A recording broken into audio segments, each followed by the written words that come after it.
Ben ritrovati cari ascoltatori nel nostro appuntamento dedicato agli itinerari del Friuli Venezia Giulia. Continua anche il nostro viaggio tra i territori, ma soprattutto la storia che insomma ha interessato la nostra regione, le popolazioni che l'hanno attraversato. Immaginate per una volta di poter tornare indietro nel tempo e di vivere ciò che è stato il passaggio proprio dei Longobardi con Romance di Sonzo, che presenta Romance Langobardorum, la 10ª edizione tra guerra, giochi e tribalità, dal 10 al 12 giugno, presentata proprio dall'associazione Invicti Lupi. Questa rievocazione storica che prenderà vita proprio a Romance di Sonzo in una cornice stupenda, quella dei laghi Fipsas, in questo fine settimana. Un'occasione da non perdere, di cui parleremo proprio con il presidente di Invicti Lupi, che è qui in collegamento con noi, Matteo Grudina. Buongiorno e benvenuto Matteo.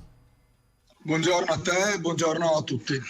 Allora, partiamo da questa edizione che oltretutto sarà la 10ª e anche dal tema guerra, giochi e tribalità. Raccontaci un po' di che si tratta.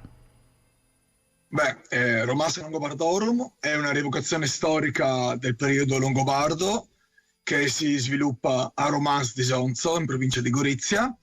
È una rievocazione storica che si sviluppa in un'area naturalistica, l'area dei laghi Fipsas che abbiamo qui a Romance, e quindi consente al pubblico una totale immersione nella storia. Noi realizziamo intorno a un lago accampamenti storici e quest'anno abbiamo 16 gruppi storici che provengono da varie regioni d'Italia e da varie regioni europee, ad esempio dalla Croazia, dalla Slovenia, dall'Ungheria, dalla Germania, dall'Austria, dalla Slovacchia, quindi è un polo internazionale, come si capisce.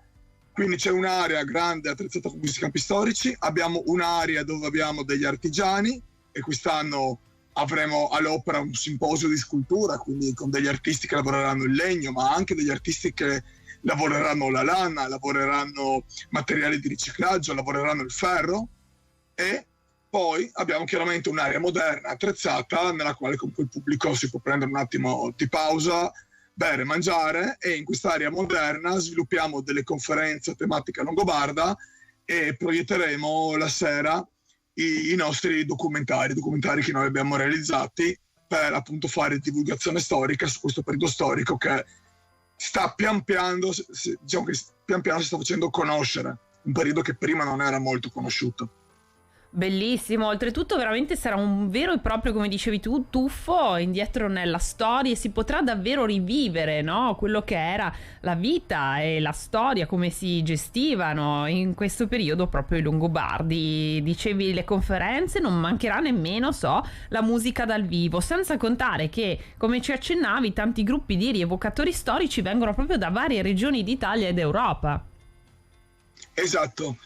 La grandezza di Romance, che quest'anno giunge alla 10ª edizione, quindi è un evento che, nonostante le difficoltà anche degli ultimi anni, e lo abbiamo realizzato anche negli anni delle chiusure, con ovviamente le limitazioni che c'erano, però è un evento che, dando costanza e impegno e mostrando comunque un alto livello di qualità delle ricostruzioni storiche, consente anche di portare in Italia gruppi storici che solitamente magari non vengono, no? E questo non è che un bene per noi, perché migliora un aspetto qualitativo che possiamo offrire al pubblico, perché alla fine il pubblico girerà liberamente intorno ai laghi, potrà fermarsi presso ogni gruppo storico e ogni gruppo storico avrà una sua peculiarità. Ci saranno quelli che faranno le fusioni, ci saranno quelli che lavoreranno il legno, ci saranno quelli che chiaramente cucineranno.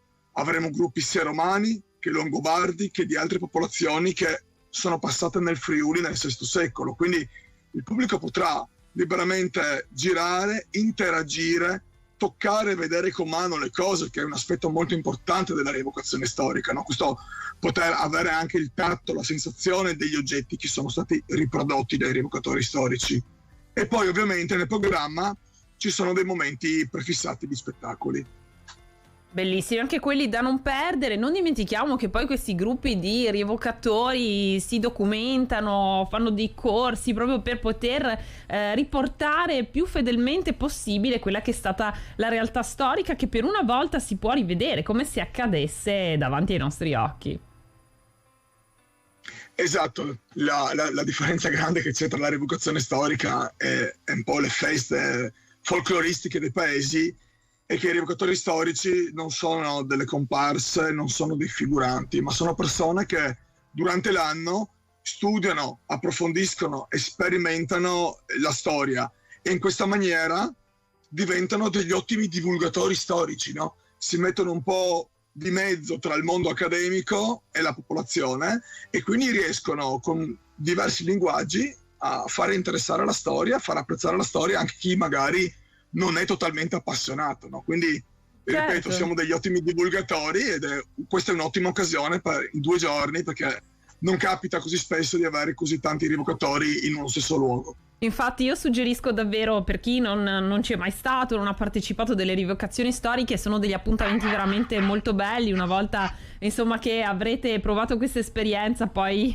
sicuramente ne vorrete provare delle altre. Oltretutto c'è sempre la possibilità di chiedere, di informarsi, di stupirsi. Ma ti facciamo anche una domanda, Matteo. Tra l'altro ricordo che noi abbiamo visto dei bellissimi video, delle immagini insomma che sono state realizzate durante alcune vostre rievocazioni e che raccontano anche della vostra associazione, che chi ci segue in diretta video può vedere, o chi ci sta ascoltando alla radio può rivedere sul nostro canale YouTube e sulla nostra pagina Facebook.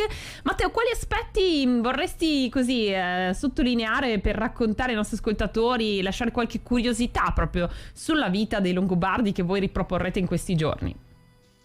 Certo, il video che avete visto, quello lì è il trailer del docufilm Langobardi, Albuino e Romance, che è un docufilm di 53 minuti che la nostra associazione ha prodotto e ha realizzato l'anno scorso. È un docufilm che in un anno ha avuto un boom, nel senso che ha avuto molti successi e premiazioni, abbiamo acquisito già 47 premi internazionali e siamo anche finiti sulla storia all'interno della trasmissione di Alessandro Barbero, quindi abbiamo dato un apporto nuovo, quindi di qualità, e qua noi lo dimostreremo per il successo, ma noi non siamo rimasti fermi e durante l'anno, in collaborazione sempre con lo studio di produzione Base 2, abbiamo realizzato altri documentari, questi più corti, sono short, diciamo da 10-15 minuti, ognuno su tematiche diverse. Intanto ne abbiamo preparati 3, perché ovviamente c'è un lavoro lungo per fare documentari. Ma certo. E quest'anno a Romance, il sabato sera, avremo un maxi schermo stile cinema all'aperto e proietteremo il documentario sul guerriero longobardo, un documentario sulla ritualità della morte e un primo documentario sul mondo della rievocazione storica, perché una nostra missione che ci stiamo dando è anche far capire alla gente cos'è la rievocazione storica, cos'è questa passione. Ecco. Fate Questi bene. sono 3 documentari nuovi più il documentario lungo da 1 ora che sta vincendo titoli a livello internazionale. È molto bello. C'è molta carne al fuoco. Sì, oltretutto insomma un mondo veramente affascinante, e anche questo, visto che siamo itinerari, questo spazio promosso da Turismo FVG è importante perché racconta della nostra regione e soprattutto attira tantissimi turisti. Vuoi ricordare infine, in chiusura di questo appuntamento, Matteo, tutti i riferimenti, sito, pagina Facebook per poter partecipare a questi 3 giorni? Sì, certo, sul web trovate tutto, il programma, locandine, tutti i dettagli, quindi il sito è www.invictilupi.org e lì c'è tutto, oppure sui social cercateci o come Invicti Lupi o come Romance Langobardorum, che è il nome della manifestazione, quindi avete 3 opzioni, è facile trovarci sul web. Benissimo, io Matteo ti ringrazio moltissimo, è stato un viaggio veramente affascinante, ma questo è soltanto un piccolissimo anteprima di tutto quello che potrete vivere questo fine settimana a Romance di Sonzo. Grazie Matteo. Grazie a tutti voi, ci vediamo questo fine settimana. Ciao. Non mancheremo, ciao.